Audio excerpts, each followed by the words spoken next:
N'oublie jamais qu'il y aura toujours une lutte entre la chair et l'esprit. Alléluia. Parce que la chair, parfois, lutte avec toute son énergie pour nous empêcher de plonger spirituellement et d'aller comprendre et chercher Dieu. Dieu, il faut être profond pour le trouver, pas autour du cercle. Alléluia. C'est très important. C'est d'une complexité, tu n'as pas l'idée. C'est pour ça qu'il demande des fois s'éloigner, comme on a souvent l'habitude de dire, monter sur une montagne, où Dieu lui-même qui dit, je l'attirerai dans un désert et je parlerai à son cœur. Alléluia. Et pour ça, il faut laisser la place à Dieu.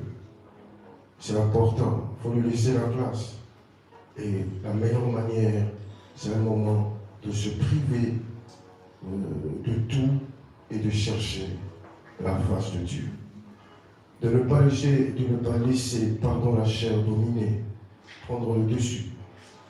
C'est-à-dire réfléchir comme un homme normal qui n'est pas régénéré en Jésus-Christ. Tu vois? Des limites, il y a tellement de choses et d'explications qu'on peut se donner juste pour essayer d'excuser le refus d'aller vers Dieu. Et aujourd'hui, je vais expliquer ça pour lancer notre 3 semaines de prière. Et j'insiste que ce n'est pas obligatoire. Ce n'est pas obligatoire. C'est un programme de l'Église.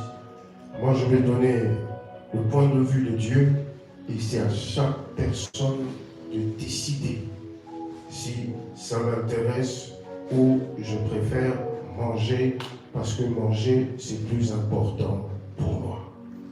Alléluia. Alors qu'on a l'opportunité, juste pendant la journée, de se priver un peu de ce qu'on a l'habitude de faire. Tu vois? Et à partir de 18-19 heures, tout le monde peut manger à satiété, boire à satiété.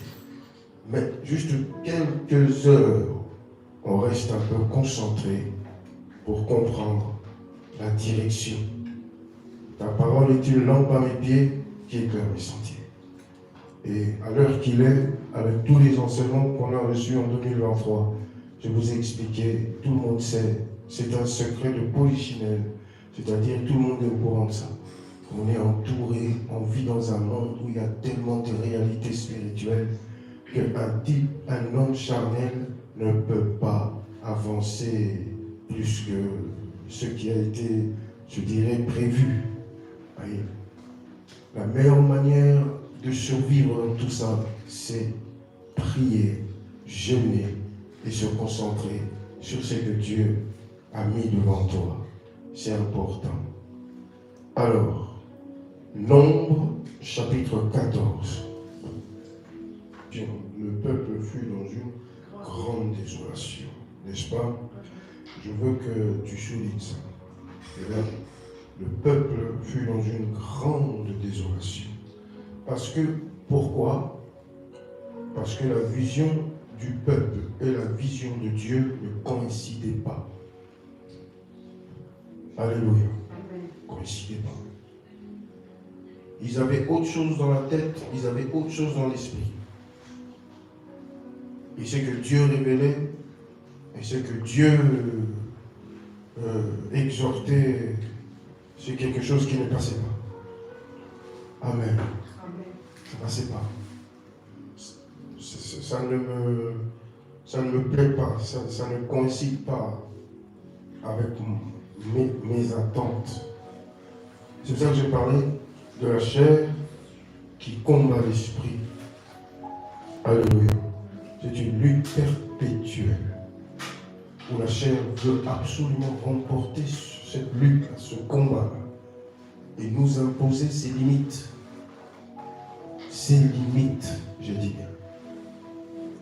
Parce que la chair a des limites. A des limites. Oui. Alors, quand on marche avec Dieu, il faut être fou, il faut être fort.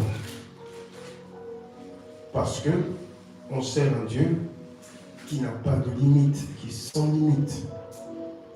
Et la foi, est primordial dans cette collaboration. Et quand je parle de la foi, je vois l'obéissance directement. C'est très important.